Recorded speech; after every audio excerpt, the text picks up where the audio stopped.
ইলিয়াস আলীর বিষয়ে চাঞ্চল্যকর তথ্য।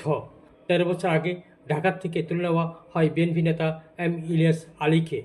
এরপর থেকে আজ পর্যন্ত তার কোনো হদিশ নেই। তার ভাগ্যে তখন কী করেছিল সে বিষয়ে তৎকালীন আওয়ামী লীগ সরকারের পক্ষ থেকে কোনো তথ্য পাওয়া যায়নি। উল্টো এ ঘটনা নাটক বলে বিদ্রূপ করা হয়। এখন তদন্তে বেরিয়ে এসেছে চাঞ্চল্যকর তথ্য।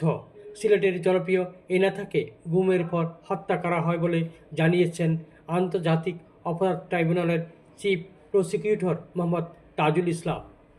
বুধবার ১৭ ডিসেম্বর ট্রাইব্যুনালে গুম খুনের অভিযোগে মেজর জেনারেল অবসরপ্রাপ্ত জিয়াউল আহসানের বিরুদ্ধে মামলার আনুষ্ঠানিক অভিযোগ ফরমাল চার্জ দাখিলের পর সাংবাদিকদের এই তথ্য জানান চিফ প্রসিকিউটর। তদন্তে জিয়াউল আহসানের বিরুদ্ধে ১০০-র বেশি মানুষকে গুমের পর হত্যার অভিযোগ আনা হয়েছে। ছাত্রদলের সাবেক সাধারণ সম্পাদক ইলিয়াস আলী সর্বশেষ বিএনপির সাংগঠনিক সম্পাদক ছিলেন। তিনি সিলেট ২ আসনে ২ বার সংসদ সদস্য নির্বাচিত হয়েছিলেন।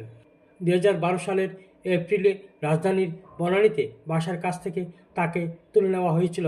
এরপর থেকে তার আর কোনো হদিশ মেলেনি। গত বছরের ২০২৪ ৫ই আগস্ট ছাত্র জনতার অভ্যুত্থানের শেখ হাসিনা ক্ষমতাচ্যুত হলে দায়িত্ব নেয় অন্তর্বর্তী সরকার।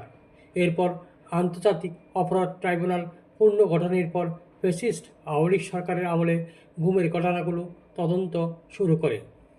এই গুম খুনের অন্যতম কুশীলব হিসাবে র্যাবের সাবেক অতিরিক্ত মহাপরিচালক জিয়াউল আহসানের নাম আসে, যিনি আওয়ামী লীগ ক্ষমতাচ্যুত হওয়ার পর সেনাবাহিনীর চাকরি হারিয়ে গ্রেপ্তার হন। গুমের ঘটনার ট্রাইব্যুনালের তদন্ত সংস্থার তদন্তে ইলিয়াস আলী সহ বিভিন্ন জনকে গুম করার ঘটনা তার সম্পৃক্ততার প্রমাণ পাওয়া গেছে বলে জানান তাজুল ইসলাম। তিনি বলেন, ইলিয়াস আলীকে উঠিয়ে নেওয়া রাস্তা থেকে তাকে গুম করা এবং তাকে পরবর্তী সময় হত্যা করা হয়েছে বলে তদন্তে জানা গেছে।